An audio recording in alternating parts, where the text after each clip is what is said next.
El apóstol Pablo nos dice que es Cristo en vosotros la esperanza de gloria. Y ahorita cantábamos que podemos presentarnos delante de ese Dios santo y justo. Imagínate en estas palabras, podemos presentarnos, tenemos esperanza de presentarnos delante de ese Dios santo, porque su Hijo, nuestra justicia es solamente por Cristo, el Hijo de Dios, el Hijo amado, el Hijo unigénito, por el cual podemos tener justicia de ese Dios, podemos ser aceptados en el amado. Amén.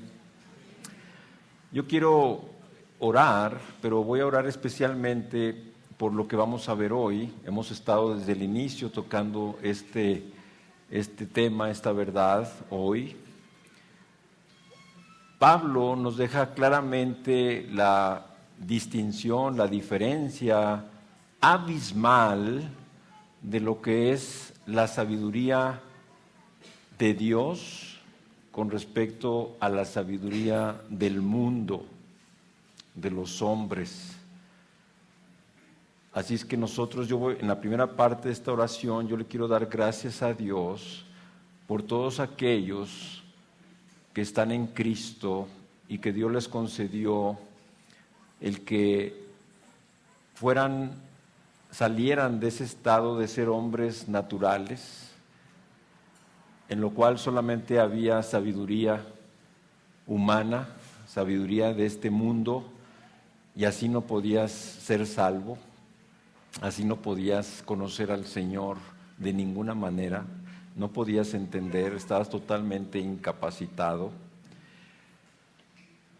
Y el Señor trajo ese día aceptable, ese día de salvación en el que te llamó y te trae por su gracia a Cristo y te dio la sabiduría para entender el Evangelio, como dice Pablo en su carta a los Corintios, precisamente también que el Dios de este siglo cegó el entendimiento de los incrédulos para que no les resplandezca la luz del Evangelio, de la gloria de Cristo, el cual es la imagen de Dios. Así es que si tú estás en Cristo, le vamos a dar gracias a Dios porque ya te resplandeció la luz del Evangelio, de la gloria de Cristo, y ahora Cristo es tu Señor, ahora Cristo es tu Salvador, cada día y por siempre y por la eternidad. Y en la segunda parte de esta oración yo voy a orar por invitados aquí esta mañana, a familiar tuyo, compañero, amigo que está aquí, para pedirle al Señor que también lo saque de ese estado natural, de ese estado que Pablo dice, pero el hombre natural no percibe las cosas que son del Espíritu de Dios porque para él son necedad y no las puede entender porque se ha de discernir espiritualmente. Así es que acompáñenme, vamos a orar. Padre, te damos muchas gracias porque cada día podemos entender un poco más solamente cuán grande eres. Hoy cantábamos adorándote, qué esperanza tenemos delante de ti, Dios, que eres santo y justo perfectamente, porque nuestra justicia es Jesucristo, tu Hijo amado, tu Hijo único. Nuestra justicia es. Por Él es que hemos sido aceptados. Hemos sido aceptados por ti en el amado. Y te damos gracias porque un día permitiste que la luz del Evangelio, de la gloria de Cristo, resplandeciera en nuestros corazones. Nosotros no hicimos nada, Señor. Nosotros estábamos muertos en nuestros delitos y pecados. Nosotros estábamos ciegos en oscuridad, en tinieblas, sin ver la luz, sin entender nada, sin entender el sentido, propósito, significado y valor de nuestra existencia. La primera luz que vimos fue en la cruz. Y todo esto por gracia, Señor, sin merecerlo. Por eso hoy queremos darte gracias por toda persona que aquí hoy está en Cristo y que ya goza de esta esperanza verdadera, esta esperanza cierta, completa, permanente y eterna. Gracias, Señor, que siempre estemos agradecidos infinitamente, pero no un agradecimiento de boca, un agradecimiento con sentimientos solamente, pero un agradecimiento con voluntad de obedecerte, de servirte, de participar, de darte, porque estamos infinitamente agradecidos por tu amor y por la salvación tan grande.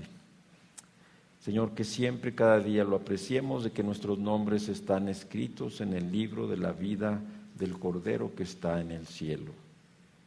Y nos gocemos grandemente, aunque no tengamos nada, Señor, de este mundo, de esta vida. Pero también te pedimos hoy por familiares, amigos, compañeros, invitados que hoy están aquí. Solo tú conoces los corazones, solo tú conoces quién está aquí, Señor. Aunque haya estado asistiendo, incluso por tiempo, pero tú solo sabes quiénes son tuyos. Nosotros podríamos decir muchas veces que te conocemos, que te amamos, pero tu palabra dice que el Señor conoce a los que son suyos.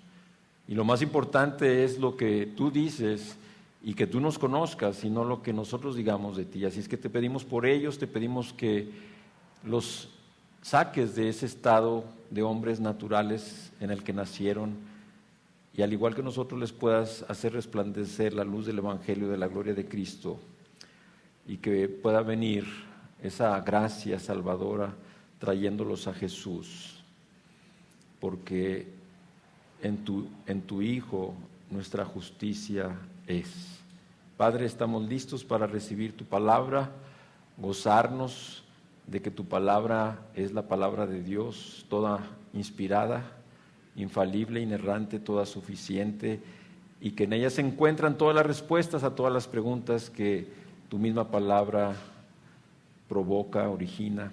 Y hoy tenemos una respuesta clara al problema de la división como conclusión final de este capítulo 3. Háblanos hoy, Señor, en el nombre de Jesús oramos. Amén. Muy bien, pues vamos a abrir nuestra Biblia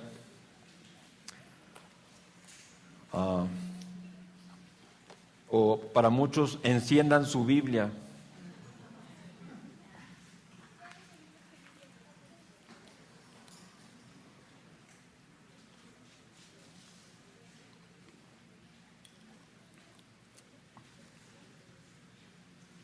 Pero los que traigan la Biblia de papel, mejor. Hoy estamos en el capítulo 3 de esta serie de Corintios, la carta del apóstol Pablo a los Corintios, creyentes en Cristo en esta región de Corinto. Hemos hablado mucho ya en apenas estos primeros capítulos. Pero hoy yo estoy muy emocionado, muy bendecido, como oraba, al darme cuenta cómo Pablo, al llegar al final de este capítulo, nos presenta la solución a el primer problema grave que estábamos enfrentando, que estaba él mencionándonos desde el inicio, el problema de la división en esta iglesia de Dios en Corinto.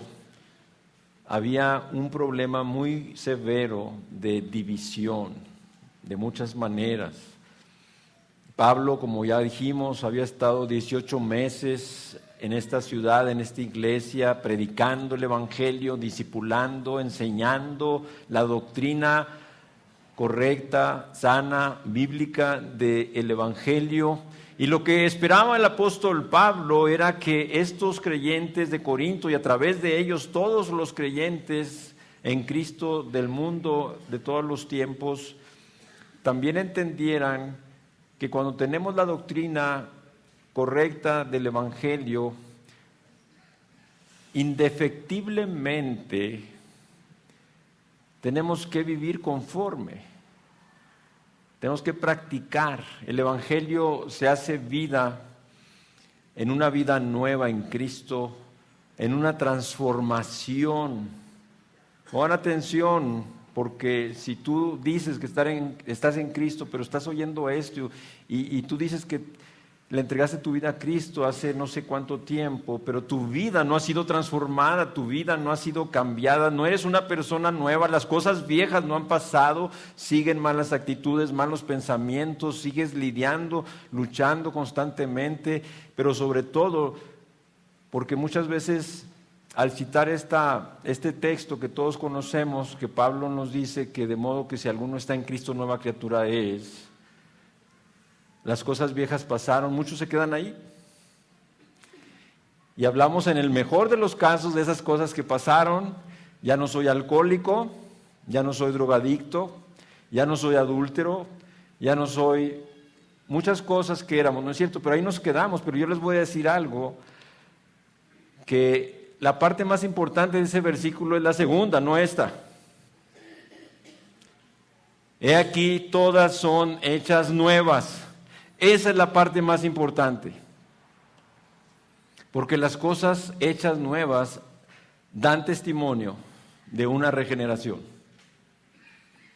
de un corazón cambiado por Dios y que no se puede imitar esta vida nueva, porque esta vida nueva habla de la presencia de Cristo en nosotros. Ya no vivimos nosotros, ya no vive mi yo, como dice Pablo, mas vive Cristo en mí. Y si vive Cristo en mí, Cristo me ha hecho una nueva persona, una nueva creación, pero me sigue transformando, cambiando, y es lo que entendemos como santificación, que estaremos a lo largo de toda nuestra vida cristiana hasta que el Señor nos llame a su presencia o Cristo venga por nosotros.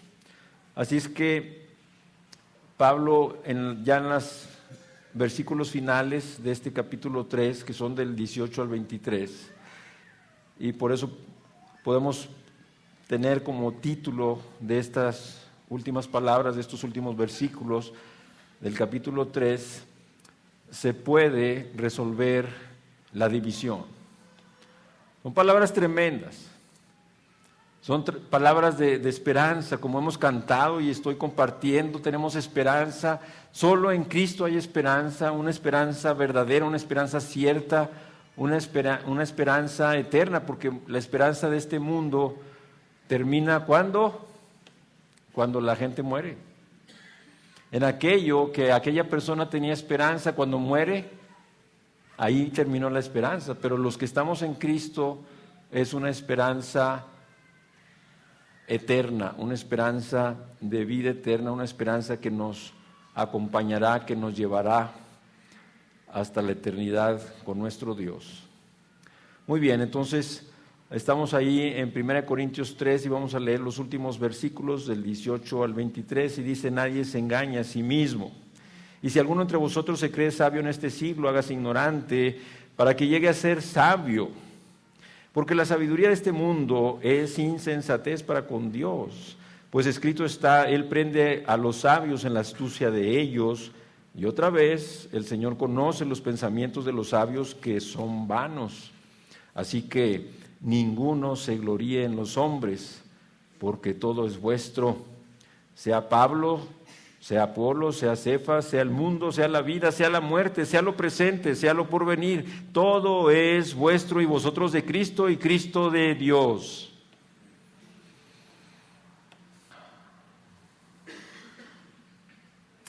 Cantábamos, me glorío en Jesucristo. Es en lo único que el ser humano pudiera gloriarse verdaderamente, en Jesucristo, porque es nuestra esperanza. Nuestra justicia es delante de ese Dios santo y justo. Así que vamos a entrar de lleno en el tema. Es muy interesante que en estos solamente cuantos versículos encontremos 4 puntos. Anota ahí, vamos a ver 4 puntos solamente en estos últimos versículos de este capítulo 3, donde Pablo nos va a enseñar, nos va a decir cómo se puede eliminar la división, cómo se puede resolver. Así es que en este pasaje Pablo continúa con el problema que había ahí en esta iglesia en Corintio, que ya había estado delineando cuidadosamente, que es el de la división, desunión. No había unidad en estos hermanos, en esta iglesia. Tomemos esta palabra para nosotros, preguntémonos si nosotros en esta iglesia tenemos unidad, tenemos esa identificación, si tú estás participando para ello o no, o estás oponiéndote al tener predilectos entre los hermanos o entre los líderes o el pastorado, en fin, es lo que había allí. Entonces es típico de Pablo que la solución se encuentra en pensar correctamente. Si tú sigues las cartas del apóstol Pablo, en muchas de ellas Pablo nos habla de la importancia de nuestra mente, de pensar correctamente. Pero estamos en el contexto de que nosotros humanamente no podemos pensar correctamente. Yo no estoy hablando de una persona que esté aquí sin Cristo y yo no estoy diciendo de ella que piensa correctamente. Estamos en el contexto de pensar correctamente para con Dios, dentro de la sabiduría de Dios. Por eso el apóstol Pablo luego, antes de esta carta en Romanos, escribe y dice que no nos adaptemos, no nos amoldemos a este mundo, sino que seamos transformados por medio de la renovación de nuestro entendimiento, para que comprobemos cuál es la buena voluntad de Dios, agradable y perfecta. Ningún ser humano en la sabiduría humana podría conocer la voluntad de Dios y menos hacerla. Pero también luego el apóstol Pablo en su carta a los Colosenses, en el 3:16, nos dice: la palabra de Cristo mora en abundancia en vosotros, enseñándoos y exhortándonos unos a otros en toda sabiduría. ¿Te das cuenta? La palabra, la mente renovada, cambiada. Es típico del apóstol Pablo que para la solución de los problemas de la vida, no solo la división, pero todo problema se encuentra en que pensemos correctamente. Luego Pablo también nuevamente a los filipenses nos dice en qué debemos de pensar. Por lo demás, hermanos, todo lo que es verdadero, todo lo que es amable, puro, digno de alabanza, en lo que hay virtud, en esto pensad. Qué tremenda palabra de Dios. Nos dice: cuida tu mente, deja que la palabra de Dios esté llenando tu mente, para que Satanás no encuentre lugar en tu mente, que estés pensando siempre en esto. Así que para ganar y conservar la unidad en la iglesia debemos tener una visión apropiada, y para tener esta visión correcta necesitamos la verdad, y la verdad está en la palabra es la verdad. Cristo mismo es la verdad, Él dijo: yo soy la verdad. El apóstol Pablo nuevamente en su carta a los Efesios 6:17 nos dice: tomen la espada del Espíritu, que es la palabra de Dios. Pero luego el autor de Hebreos en el 4:12 nos dice que la palabra de Dios es viva y eficaz, y más cortante que toda espada de 2 filos, y penetra hasta partir el alma y el espíritu, las coyunturas y los tuétanos, y discierne los pensamientos y las intenciones del corazón. ¿Se dan cuenta? Entonces vamos al primer punto, que es entendimiento apropiado de nosotros mismos. Lo que vamos a ver en este pasaje, en los versículos del 18 al 20, es que podemos y debemos tener un entendimiento apropiado de nosotros mismos para poder resolver el problema de la división. Y vuelvo a leerlos, solamente 18 al 20, y dice: nadie se engaña a sí mismo. Si alguno entre vosotros se cree sabio en este siglo, hágase ignorante para que llegue a ser sabio, porque la sabiduría de este mundo es insensatez para con Dios. Pues escrito está: Él prende a los sabios en la astucia de ellos. Y otra vez, el Señor conoce los pensamientos de los sabios, que son vanos.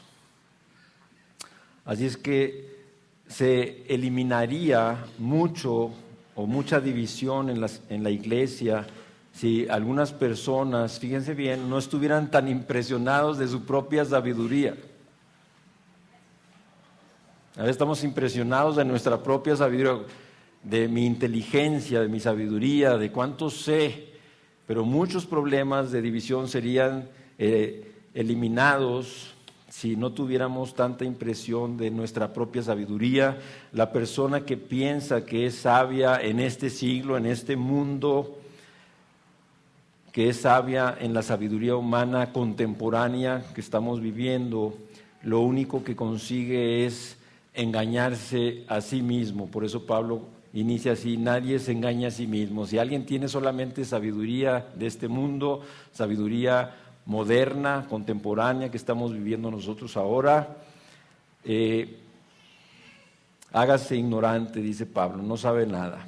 Así es que todo el que se engaña a sí mismo de esa forma, pensando que sabe, hágase ignorante. La palabra en el griego es moros, es decir, que se identifique con los que reconocen que la humana sabiduría, incluyendo la suya propia, es pura insensatez. Y aquí aparece también en la palabra griega moria, sin Dios. ¿Sí? Una sabiduría humana produce insensatez para con Dios, y es esto, insensatez sin Dios. Estos dos términos griegos proceden de la misma raíz de la que nosotros sacamos la palabra insensato. Pero yo quiero citar aquí en esto para que veas cuánto habla Dios de la filosofía de este mundo, la sabiduría, incluso hasta la ciencia. Dice el apóstol Pablo en su carta a los Colosenses 2:8: mirad bien que ninguno sea engañado por las filosofías. Quiero ir directamente a Colosenses 2:8 y dice: mirad que nadie os engañe por medio de filosofías y huecas sutilezas según las tradiciones de los hombres, conforme a los rudimentos del mundo y no según Cristo. Colosenses 2:8. Y más allá todavía Pablo nos dice, fíjate nada más, en primera de Timoteo, capítulo 6, Pablo nos dice algo tremendo aquí en el 6, 20 y 21 de primera de Timoteo. Oh Timoteo, guarda lo que se te ha encomendado, evitando las profanas pláticas sobre cosas vanas y los argumentos de la falsamente llamada ciencia, la cual profesando algunos se desviaron de la fe. La gracia sea contigo. Amén. Sí, Pablo nos habla de filosofía, nos habla de principios, rudimentos de este mundo, y nos habla incluso que la ciencia nos pudiera apartar en un momento dado de la verdad, como lo dice aquí a Timoteo. Así es que la sabiduría humana es insensatez a los ojos de Dios, para con Dios, dice Pablo.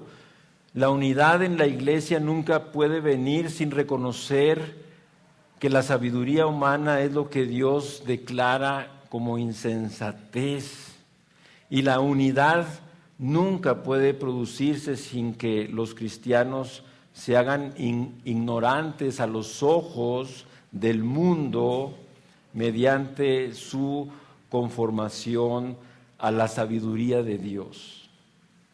Ahora Santiago, incluso en su carta, nos dice que si alguno tiene falta de sabiduría, en Santiago 1:5, si alguno tiene falta de sabiduría, pídala a Dios, el cual da a todos abundantemente y sin reproche, y le será dada.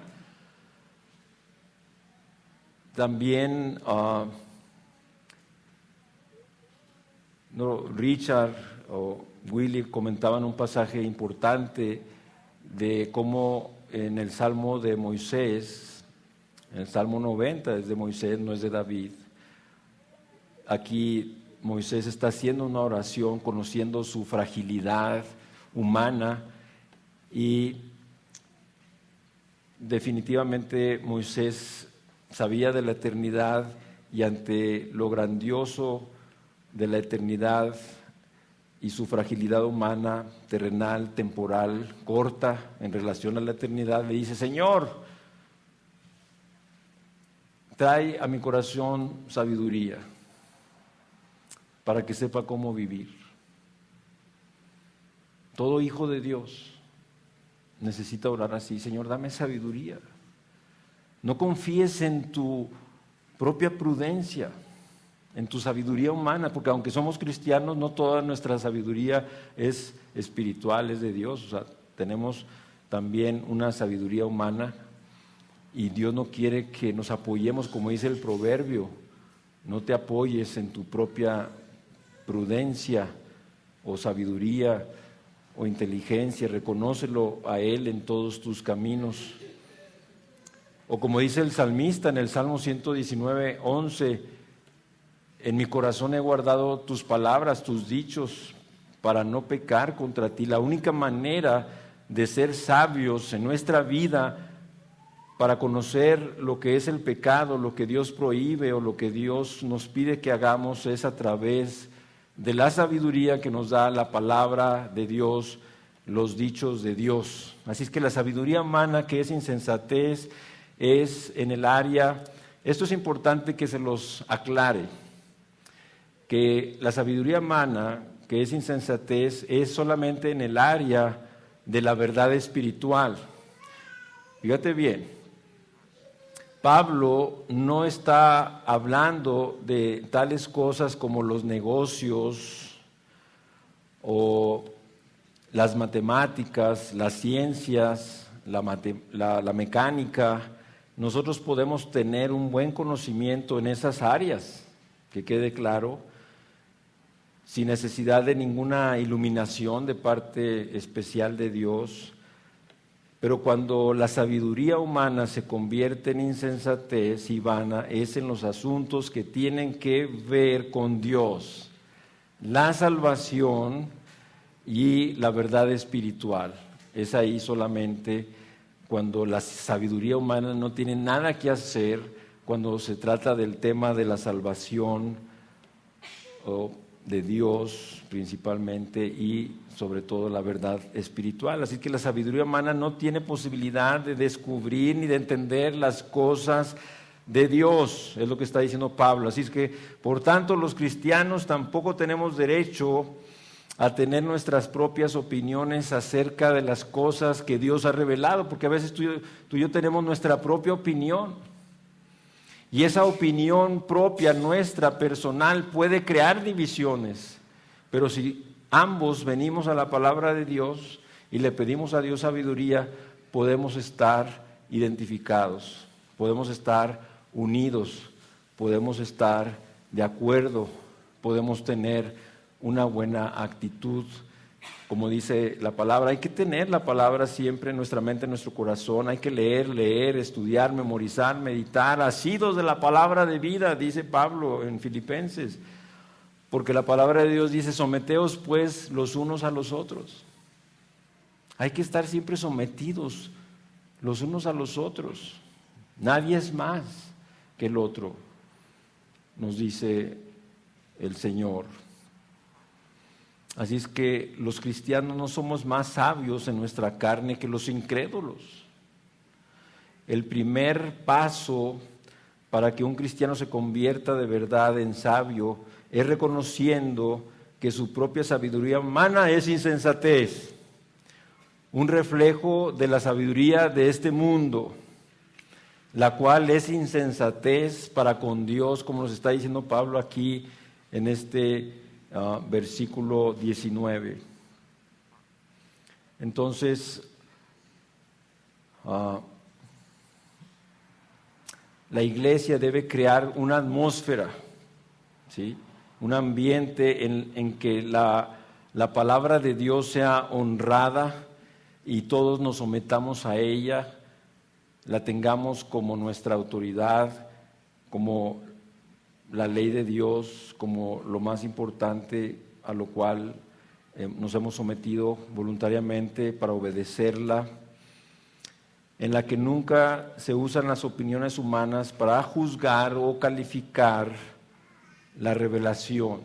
O sea, nosotros no podemos juntarnos y calificar o evaluar de alguna manera. Ahorita vamos a ver algo importante un poquito más adelante. Así que solo entonces podemos estar abiertos a la sabiduría de Dios y llegar a ser sabios de verdad. El hombre natural no percibe las cosas que son del Espíritu de Dios porque para él son locura, son insensatez, no las puede entender. De ahí que el apóstol Pablo en su carta a los Efesios, capítulo 1, versículo 17, también nos diga, para que el Dios y Padre de nuestro Señor Jesucristo os dé espíritu de sabiduría y de revelación en el conocimiento de Él. Necesitamos orar, necesitamos pedirle a Dios que nos dé espíritu de sabiduría para poder entender esa revelación de Dios mismo a nosotros, su palabra, su voluntad, qué decisiones debemos de tomar, cómo puedo yo resolver los problemas que enfrento cada día, tomar las decisiones correctas con respecto a el propósito de Dios, el plan de Dios para mi vida, que no vaya a dañar, que no vaya a afectar mi eternidad. Tú puedes tomar una decisión equivocada que te va a alcanzar en la eternidad.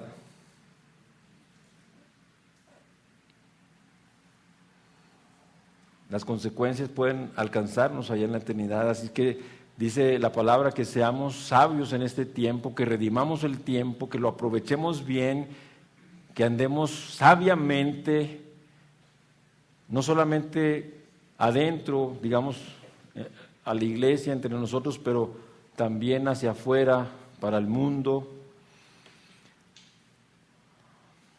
En todo lo que se refiere a las cosas de Dios, los cristianos debemos someternos totalmente a la enseñanza de la Escritura y a la guía del Espíritu Santo, iluminación del Espíritu Santo. Solo entonces podemos estar abiertos a la sabiduría de Dios y llegar a ser sabios de verdad. Así es que una dedicación común a la palabra de Dios es el unificador básico. Lo que nos puede unir es que todos y cada uno estemos dedicados a la palabra de Dios, que sea la palabra de Dios quien nos unifique, nos lleve a estar unidos, porque la palabra de Dios no debe crear división, desunión, sino unirnos. Así es que la división es inevitable ahí donde la palabra de Dios no es reconocida como la autoridad suprema. Nosotros como iglesia y en lo personal reconocemos que la palabra de Dios es la autoridad suprema en nuestras vidas y en su iglesia.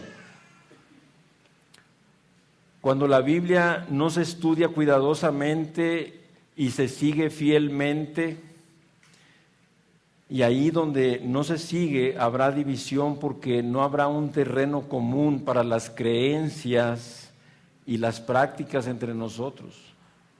Como les decía, la base, el común denominador, unificador es la palabra. Así es que cuando la verdad de las Escrituras no es la única autoridad, las opiniones variadas que tienen unos, que tienen otros, se convierten en la autoridad, ¿no es cierto? A veces mi opinión, yo la quiero imponer, mi opinión la quiero presentar como lo correcto, lo único correcto, y no es así. Así es que algunas personas no se sienten satisfechas. A ver, ¿con quién te identificas? Algunos están durmiendo, levántense la cabecita.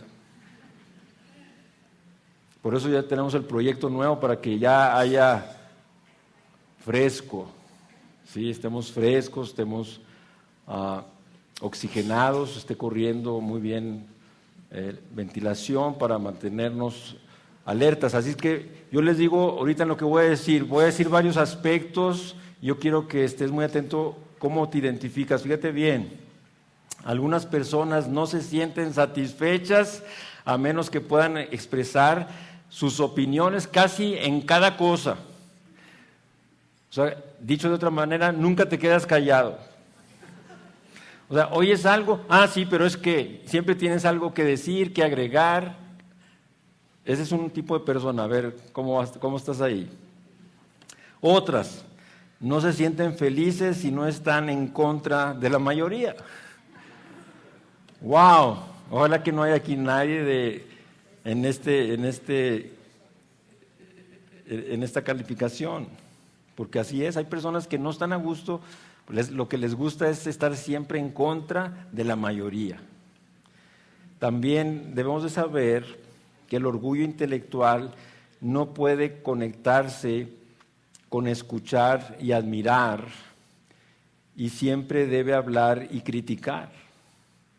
A veces no podemos solamente escuchar y admirar lo que estamos viendo, escuchando, pero nuestro orgullo nos hace intervenir, nuestro orgullo nos hace decir algo o negar. No, es que no es así. ¿Sí? Nosotros tenemos un familiar, Fine y yo, que cuando le quieres decir algo, dice, no, yo ya lo sé, todo lo sabe.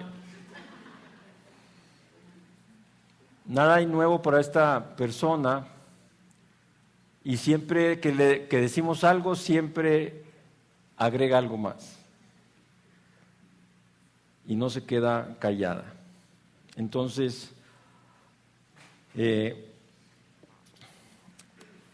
no puede soportar, hay otras personas que no pueden soportar la oposición o la contradicción. Debe justificarse a sí mismo a cualquier precio. Y otras personas que miran mal a todos los que están en desacuerdo. Cualquier persona que esté en desacuerdo con tu opinión, con tu pensamiento, para ti ya estás en desacuerdo con esa persona y no es correcto. Así es que el orgullo está siempre en el centro de la sabiduría humana, la sabiduría de este mundo, la cual es insensatez para con Dios, como dice Pablo aquí en el versículo 19, estamos ahí todavía. Así que resulta difícil enseñar a una persona que piensa que lo sabe todo.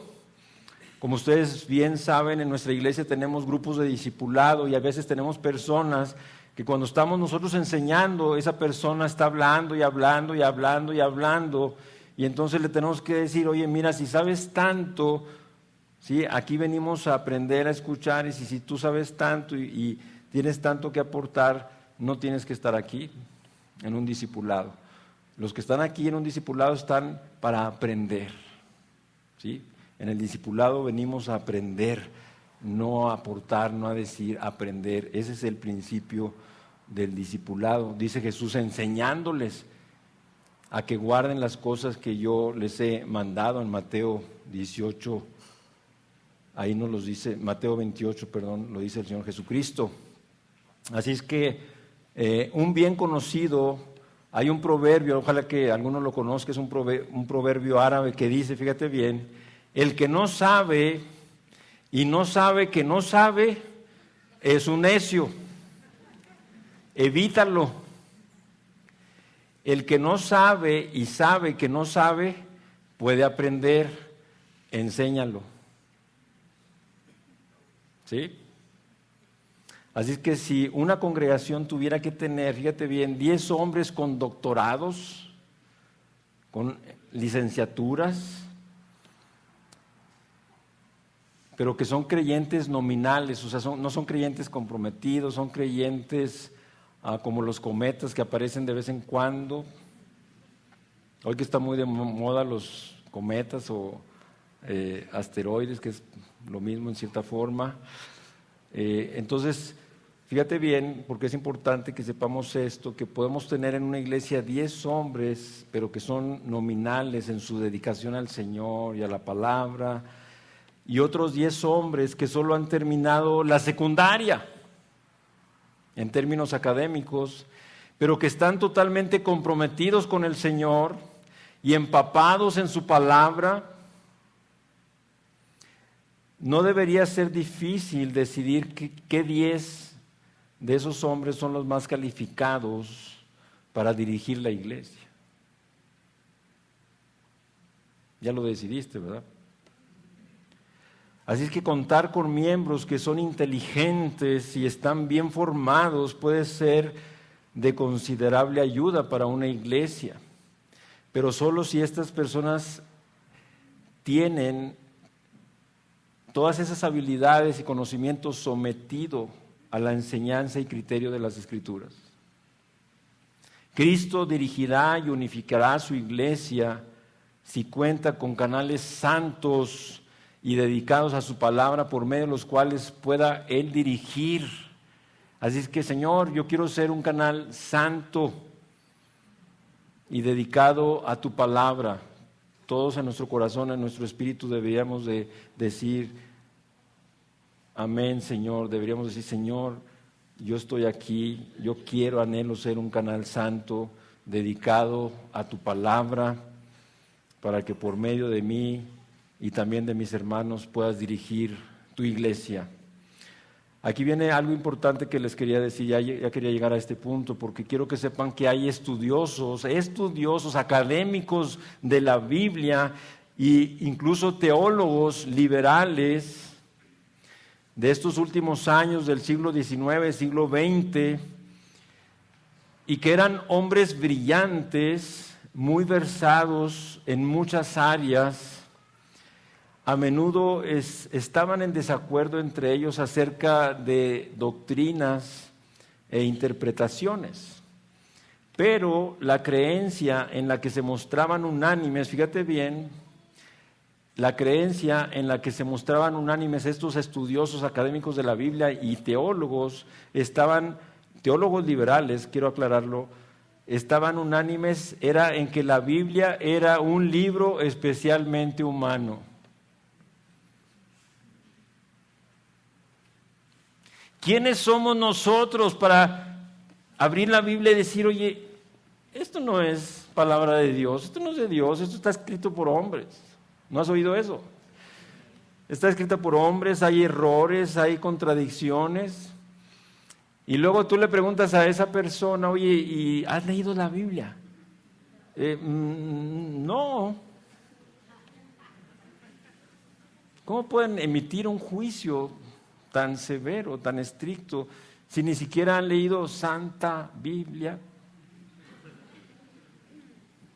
Así es que, imagínate.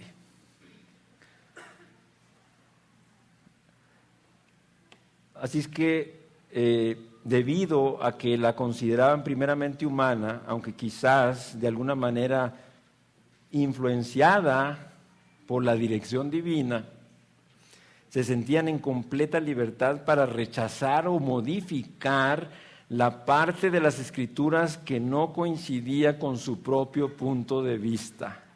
O como una creyente que estaba con nosotros hace muchos años, por ahí debe de decir la Biblia. Por ahí debe de decir esto, lo que ella tenía opinión, lo que le iba a favorecer, en fin. Así es que en el nombre del intelectualismo, estos estudiosos académicos y teólogos liberales mutilaron la palabra de Dios, dejando solo lo que iba bien con sus tendencias personales. Se está elaborando una Biblia equivocada y se denomina así la Biblia políticamente correcta. Ahí está lo que estoy diciendo, y ten cuidado. No sé si ya está en circulación, no lo sé. Pero lo que sí es que se llama así la Biblia políticamente correcta. Y es eso, modificaciones que un consenso de hombres que se juntaron y la evaluaron y la analizaron modificaron y cambiaron cosas que no estuvieron de acuerdo con ello y añadieron cosas que en lo que estaban de acuerdo e identificados. Posiblemente sea la Biblia que va a regir en los tiempos de persecución, en los tiempos de tribulación. Esta Biblia no va a ser aceptada, va a ser decomisada, va a ser quitada. Así es que vamos leyéndola, estudiándola, memorizándola, meditándola, aprovechando el tiempo porque los días son malos y un día vamos a decir, ¿y por qué no hice caso a mis maestros, a mis pastores que nos enseñaban y nos decían que la estudiáramos y que la memorizáramos? Hoy ya no me acuerdo de muchas cosas y no tenemos una Biblia en nuestras manos. Pero también la verdad más importante es que Dios conoce el valor de la sabiduría propia de cada persona. Es algo que tú debes de saber. Dios es el que conoce realmente el valor de la sabiduría que está en ti. Él es el único que puede reconocer eso. Así es que la filosofía humana, muchas filosofías humanas, ciencias, metafísica y lo que quisieras ahí añadir, es totalmente inadecuado para llevar al hombre a Dios. No hay otra manera de poder llegar a Dios que no sea a través de la verdad de las Escrituras, la palabra de Dios. Hace un rato citaba, pero ahorita menciono lo que Pedro decía, porque no hay otro nombre bajo el cielo dado a los hombres en el que podamos ser salvos. Solamente Jesucristo, el Hijo de Dios. Yo soy el camino y la verdad y la vida, y nadie viene al Padre si no es por mí. Esta es la vida eterna. Ora Jesús al Padre en Juan 17:3. Esta es la vida eterna, que te conozcan a ti, al único Dios verdadero, y a Jesucristo, a quien tú has enviado. Pablo en Romanos 1:20, porque las cosas invisibles de Dios, su eterno poder y deidad, se hacen claramente visibles desde la creación del mundo, siendo entendidas, ¿sí?, de tal manera que no tenemos excusa. Para finalizar este primer punto, reconocer esta verdad abre la puerta para la verdadera sabiduría y cierra la puerta de la división. Así es que vamos al punto 2, y es el entendimiento apropiado de otros. Los versículos 21 y 22, primera parte, dice, pues ya que en la sabiduría, estamos en el capítulo 3, versículo 21 y 22, así que ninguno se gloríe en los hombres, porque todo es vuestro, sea Pablo, sea Apolos, sea Cefas. Hasta ahí vamos a entender aquí el segundo punto, que es entendimiento apropiado de otros. Tenemos que tener un entendimiento apropiado de otras personas en el contexto de la iglesia, en el contexto de lo que es la sabiduría de Dios, que quede claro, porque Pablo venía hablando de que quién es Pablo, quién es Cefas, quién es Apolos, y ya vimos esa parte, pero aquí Pablo vuelve a mencionar incluso los tres nombres, pero en otro contexto, y qué importante es entender los contextos. Aquí dice, así que ninguno se gloríe en los hombres, porque todo es vuestro, sea Pablo, sea Apolo, sea Cefas. Así que un segundo requisito para vencer la división en la iglesia es tener la opinión correcta sobre los demás. Pablo había hablado fuertemente en contra de las lealtades especiales a los dirigentes, líderes, pastores, apóstoles. Ya lo vimos. Y los mismos tres líderes que menciona aquí nuevamente. Pero ahora el énfasis es diferente. Aunque esos hombres no deberían haber sido elevados o reverenciados, y eso ya lo dejamos claro en la enseñanza, sí fueron una fuente de gran ayuda y bendición a la iglesia. Fueron enviados a los corintios por el Señor y por tanto debían ser escuchados y respetados. Eran maestros de parte de Dios y enseñaron las mismas verdades de Dios y la intención de Dios es que fueran una fuente de unidad, no de división. Yo estaba pensando aquí es con respecto a Pablo que fue a Corintio, Apolos que fue a Corintio, Pedro no fue a Corintio, pero muchos de los corintios habían recibido enseñanzas de Pedro, por eso es que se menciona. Pero yo pensaba en los pastores de nuestra iglesia, Gracia Soberana, que nos han visitado, que han venido para estar con nosotros y que han predicado aquí, el pastor Carlos Contreras, el pastor Gelman Ávila, el pastor Abelardo, y ninguno de ellos que ha venido y que ha predicado nos ha desunido. Cada una de sus predicaciones y enseñanzas, con su estilo, con su personalidad, diferentes unos de otros, nos han unido, ¿no es cierto? Nos han bendecido. Y eso es lo que tenemos que entender, que si bien hay diferentes estilos, temperamentos, personalidades en los predicadores, en los pastores, no debiéramos de tener en ese sentido exaltar a alguien o levantarlo por sobre los demás. Eso ya lo hemos visto también. Así es que las divisiones que se habían desarrollado ahí a su alrededor estaban basadas en la atracción a sus personalidades. Para unos la personalidad de Pablo era más fuerte, para otros era la de Pedro, o para otros era la de Apolos, o alguna apelación personal. O sea, Pablo o Apolos o Pedro apelan más a mi manera de ser, de pensar, es más afín, y entonces yo lo abrazaba y lo defendía y lo levantaba por sobre todos los demás. Y es que es Pablo o es Apolos o es Cefas. Los miembros de la iglesia comenzaron a gloriarse en uno o en otro, en Pablo, en Cefas, en Apolos, honrando a uno por encima de los otros y a la iglesia, y la iglesia quedó dividida, porque unos eran de Pablo, otros de Apolos, otros de Cefas.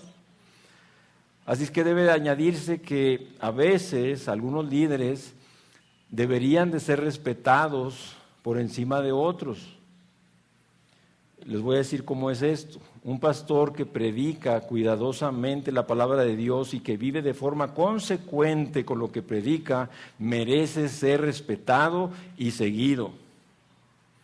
Por el otro lado, aquel que es descuidado en su predicación y en su vida, no merece que lo respeten ni lo sigan. En ambos casos, nuestra respuesta debería estar basada en la fidelidad del líder a la palabra y no en su personalidad o estilo que tenga para predicar y enseñar. Si es fiel, es digno de ser estimado, y lo dice Pablo en Primera de Tesalonicenses, y voy a leerlo, Primera de Tesalonicenses 5, porque es muy importante lo que dice Pablo aquí en esta primera carta a los Tesalonicenses, capítulo 5, versículos 12 y 13, dice: os rogamos, hermanos, que reconozcáis a los que trabajan entre vosotros y os presiden en el Señor y os amonestan, y que los tengáis en mucha estima y amor por causa de su obra. Tened paz entre vosotros. ¿Se dan cuenta lo que dice Pablo aquí? Así es que los cristianos podemos aprender hoy de muchos buenos maestros, líderes, por medio de la radio, la televisión, diferentes medios hoy con la web tan amplia, ¿verdad? Libros, revistas, CDs, conferencias y otros medios. Si estos líderes son bíblicos y piadosos, fíjate bien, si los líderes, predicadores, maestros que oímos de otros ministerios son bíblicos y piadosos, unirán espiritualmente a los que ellos están ministrando. Los van a unir, no a desunir.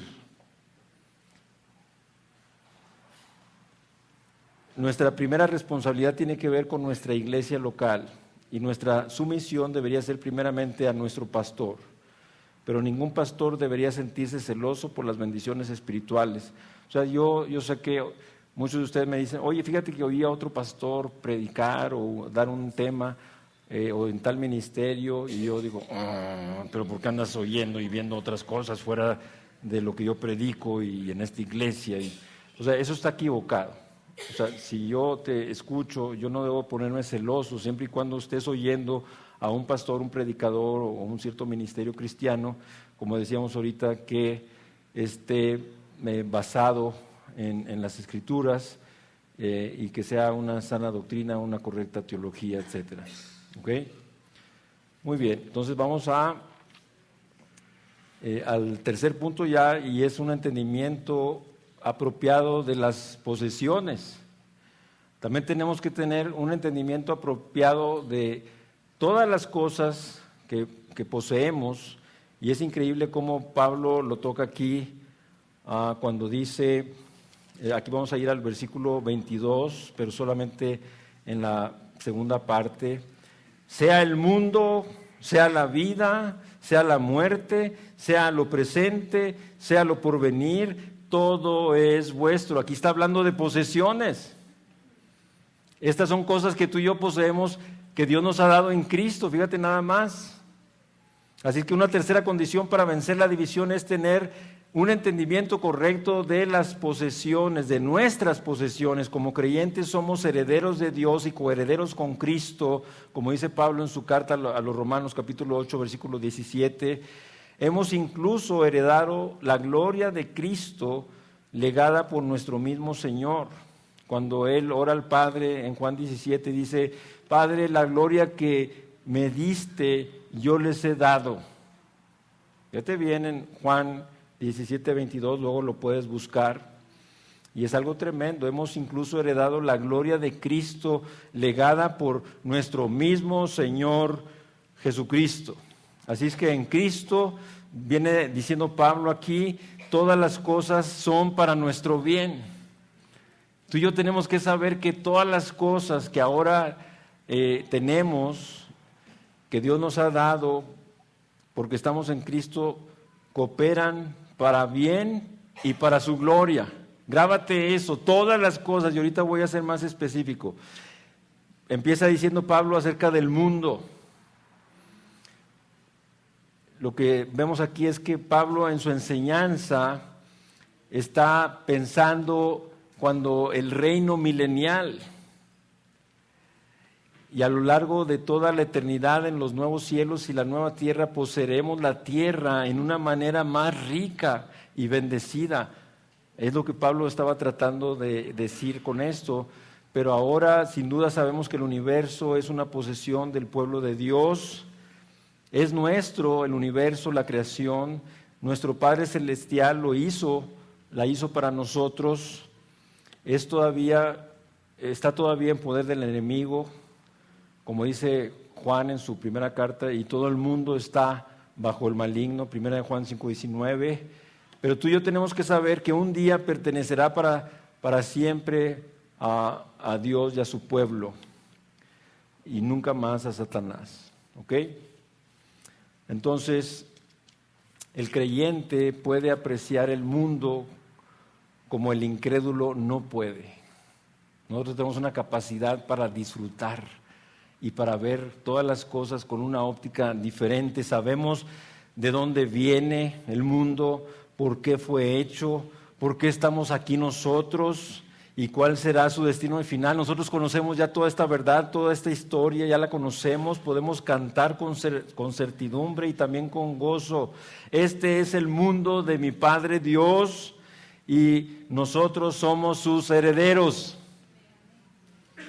Toda la vida, ahora habla de la vida, toda la vida es nuestra. Por el contexto, aquí es evidente que Pablo está refiriendo primariamente a la vida espiritual, a la vida eterna, a la vida verdadera. Dice, en Cristo tenemos vida nueva, una calidad de vida que nunca se manchará, disminuirá o se perderá. Gloria a Dios. Tenemos una vida que ya no es indestructible, la vida eterna es indestructible, no puede ser tocada para mancharla, destruirla, ni nada parecido. Es lo que Pablo estaba diciendo, que la propia vida de Dios está en nosotros ahora. por medio de Cristo Dios mora en nosotros. Como dice Jesús en el Evangelio de Juan 14, el que me ama, mi palabra guardará, y mi Padre le amará, y vendremos a él y haremos, ¿qué? Morada con él. Juan 14, 23. Y luego Pedro en su segunda carta también nos dice que todas las cosas que pertenecen a la vida y a la piedad nos han sido dadas por su divino poder. Por tanto, por las preciosas y grandísimas promesas podemos ser hechos participantes de la naturaleza divina.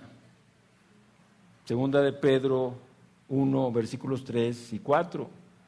Así es que ahora, fíjate bien, esto está tremendo, me bendijo mucho. Aún la muerte. Yo quiero que tengan esto bien puesto en ustedes, porque nosotros ya no debemos estar bajo el temor de la muerte, esclavizados al temor de la muerte, como dice Hebreos 2. Fíjate cuando Pablo habla de esto, aún la muerte es nuestra. El gran enemigo de la humanidad ha sido vencido. Cristo ha conquistado la muerte y por medio de él nosotros también la hemos conquistado. No tenemos que tener temor a la muerte. A menos que seamos arrebatados cuando venga el Señor y nos lleve con Él en el aire y luego a su presencia. Fíjate bien, tendremos que pasar por medio de la muerte, pero pasaremos por medio de ella como vencedores, no como sus esclavos. Esto me gustó muchísimo. Todo lo que la muerte le puede hacer al creyente es entregarlo a Jesús. Nos lleva a la eterna presencia de nuestro Salvador. Por esa razón Pablo podía decir con gran gozo, porque para mí el vivir es Cristo y el morir es ganancia. Para los cristianos la muerte solo puede poner las cosas mejor. Permanecer aquí, terminar la obra que Cristo nos ha dado, puede ser más necesario, como decía Pablo, pero partir y estar con Cristo, lo cual es muchísimo mejor, dice Pablo en Filipenses 1, 23 y 24. Así que para el pueblo de Dios, esta vida presente es buena, pero la muerte que nos lleva a la vida eterna es mejor. Casi nos queremos morir. Yo sí, pero como dice Pablo, por causa de ustedes yo me voy a quedar. Pero luego Pablo dice otra posesión, todas estas son posesiones. Lo presente también es una posesión, es nuestro. Esto abarca todo lo que tenemos o experimentamos en esta vida. Fíjate bien, incluye lo bueno y lo malo, lo agradable y lo doloroso, las alegrías y las desilusiones, la salud y la enfermedad, el contentamiento y el dolor. Todo esto que está presente en nosotros es una posesión. En las manos de Dios todo eso nos sirve y nos hace espiritualmente más ricos. Así que ya puedes orar por que venga todo esto. Lo digo en serio, pero como no oramos, entonces Dios lo tiene que traer. Nunca le decís, Señor, tráeme cáncer, ¿verdad? Entonces a veces Dios lo trae. Dios, tráeme dolor, tráeme pruebas. Sí, como aquel hermano que fue con el pastor y le dijo, pastor, ore por mí por paciencia. Señor, te pido que traigas tribulaciones y problemas a mi hermano. Y estaba así orando el pastor y lo mueve el cristiano y le dice, pastor, le pedí por paciencia. Pero sabemos que la tribulación produce paciencia. Así que todo esto, lo presente, qué hermoso. Antes, como dice Pablo, en todas estas cosas somos más que vencedores. Todo lo que poseamos, bueno, malo, agradable, doloroso, que dije todo esto, todas estas cosas somos más que vencedores por medio de aquel que nos amó. Y debido a que nada nos podrá separar del amor de Dios que es en Cristo Jesús, Señor nuestro, nada nos puede causar ningún daño real. Ustedes conocen muy bien la cita, Romanos 8, 37 al 39, así es que Dios hace que todas las cosas cooperen para bien, Romanos 8, 28. Pero tampoco lo porvenir, también es una posesión, el porvenir es nuestro, lo que está por venir son bendiciones celestiales, de las cuales ahora tenemos solo una visión, ¿sí? No obstante, serán las más grandes bendiciones de todas las que están por venir.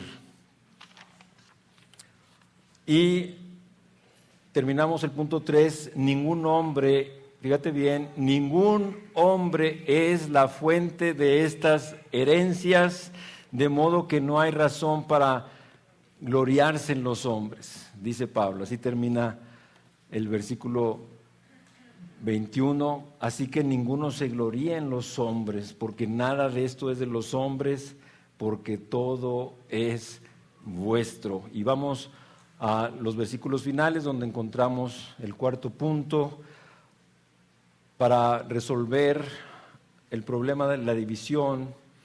En este cuarto punto es tener un entendimiento de aquel que es dueño de todo. Necesitamos tener un entendimiento claro de aquel que es dueño de todo. Así es que el requisito más importante, con mucho, para vencer la división es tener este entendimiento correcto de nuestro Señor Jesucristo. Él es la fuente de la unión espiritual y es la fuente de sanidad para las divisiones. Cuando quitamos nuestros ojos de Cristo es cuando comienzan las divisiones, y cuando los ponemos de nuevo en Él es cuando terminan las divisiones. Por eso la palabra de Dios nos dice: puestos los ojos en Jesús, el autor y consumador de la fe. Y también nos dice la palabra a través de Pablo en Corintios capítulo 6, pero el que se une al Señor, un espíritu es con Él. Tú que estás en Cristo y yo estamos unidos a Él, pero también unidos unos con los otros. Tenemos que entender eso. Así es que todos los creyentes pertenecemos al mismo Señor, y por esta razón nos debemos unos a otros, que quede claro. Como pertenecemos todos al mismo Señor, nos debemos unos a otros. Tenemos que considerarnos, hermanos, tenemos que tomarnos en cuenta. Todos los creyentes pertenecemos al mismo Señor, y por esa razón nos debemos unos a otros. Si estuviéramos en la escuela te diría, haz 1000 veces, ¿verdad?, muchas planas con esta frase. Así es que el motivo más grande que podemos tener para mantener la unidad del Espíritu y para evitar la división en la iglesia es saber que todos somos de Cristo y que Cristo es de Dios, como dice aquí Pablo. Todos somos de Cristo y Cristo es de Dios, y debido a que todos somos de Él, nos pertenecemos unos a otros. Yo te pertenezco a ti, tú me perteneces a mí, y así unos con otros. Tenemos que venir a la palabra, tenemos que dejar que la palabra nos gobierne, nos tome. En la oración que Jesucristo hace, que es conocida como la oración sacerdotal, nuestro Señor enriquece en una gran medida esta enseñanza acerca de la unidad. Fíjate bien, al hablar de los creyentes, el Señor Jesucristo dijo: y todo lo mío es tuyo y lo tuyo mío, para que todos sean uno, como tú, oh Padre, en mí y yo en ti, que también ellos sean uno en nosotros. Es la oración que Jesús hace en Juan 17, versículo 10 y luego los versículos 21 al 23. Así es que estamos vinculados unos a otros en esta unidad eterna con Dios el Padre y con Cristo Jesús, y de ese modo unos con otros en ello.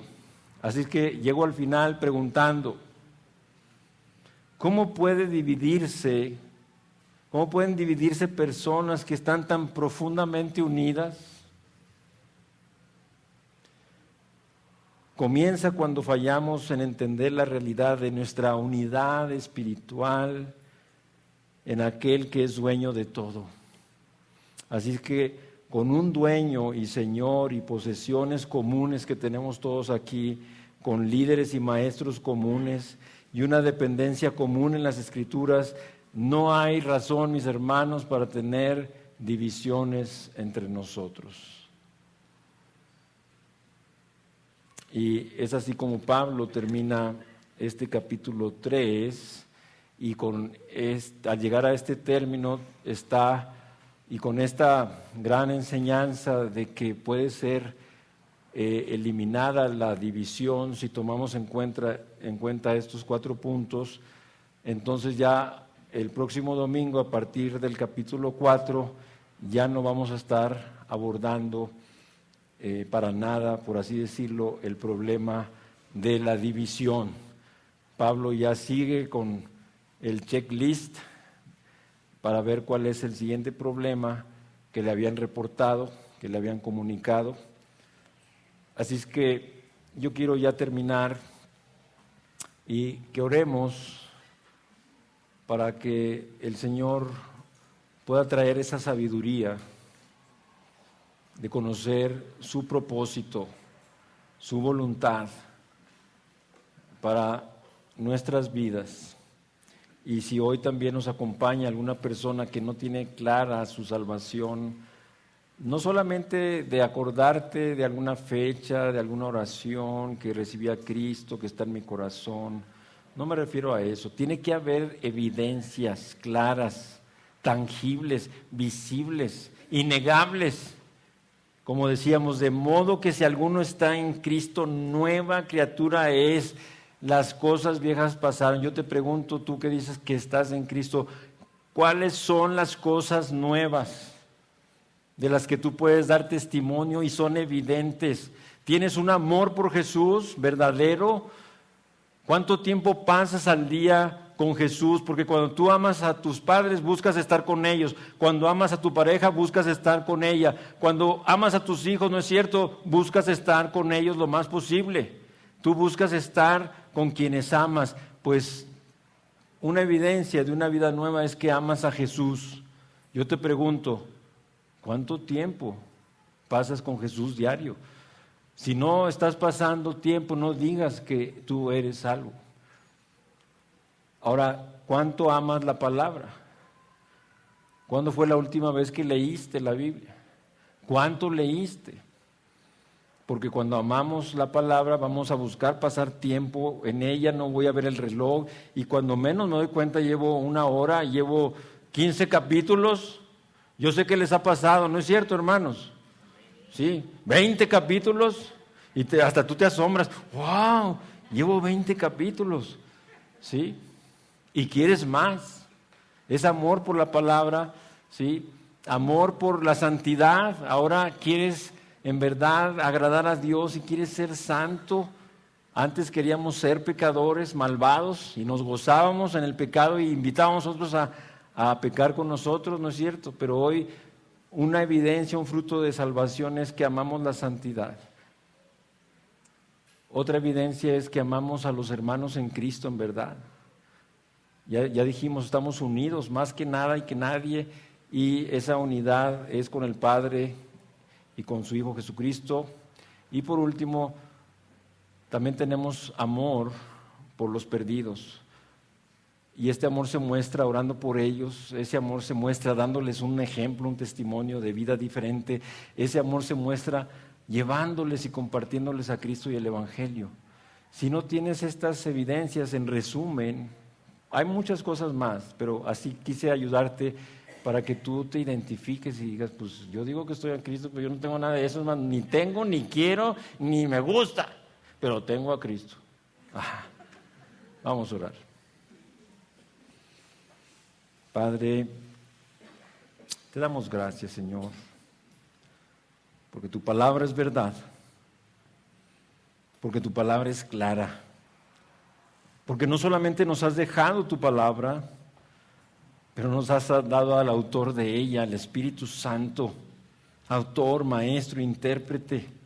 Es por eso que hoy aquí reunidos en tu nombre como iglesia nos estamos gozando, nos estamos deleitando contigo, con tu palabra, cuando nos abres las Escrituras y nos revelas de ti y nos revelas estas verdades gloriosas de cómo poner fin a las divisiones que hay entre nosotros. Porque no solamente la iglesia de Corinto tenía divisiones, nosotros aquí tenemos divisiones, en las familias hay divisiones, en nuestros hogares, en el trabajo, en la oficina hay divisiones. Y cada uno de los padres o cada uno de los esposos dice, estar en Cristo, estar bien, pero cada quien por su lado, cada quien por su cuenta. Señor, como dice Pablo, ninguno se engaña a sí mismo. Te damos gracias, Señor, porque ya no tenemos presente la sabiduría humana y del mundo, sino que tenemos la sabiduría tuya en todas las cosas que tienen que ver contigo, Dios, en todas las cosas que tienen que ver con la salvación, en todas las cosas que tienen que ver con la verdad espiritual.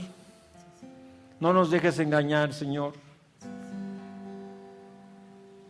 Lo más que debemos enfocarnos es en las cosas nuevas, porque esas cosas nuevas las produces en una persona que tú salvaste, que tú redimiste, que tú llamaste, que tú le diste tu gracia y cambiaste tú su corazón de piedra por uno de carne y pusiste tu espíritu dentro de él y tú has producido que él quiera andar en tus caminos, que quiera y se deleite en tu palabra, en tus cosas, en tu iglesia. Pero cuánta gente, posiblemente hoy aquí esta mañana, Señor, algunos digan: yo soy de Cristo, yo tengo a Cristo, yo soy salvo, pero nada de esto hay en su vida, pensamientos ni deseos. Señor, desengáñalo, porque un día escuchará tus palabras: nunca te conocí, apártate de mí, maldito, al fuego eterno preparado para Satanás y sus ángeles. Señor, oramos para que nadie aquí salga engañado, porque tu palabra, que es la verdad, ha abierto nuestros ojos.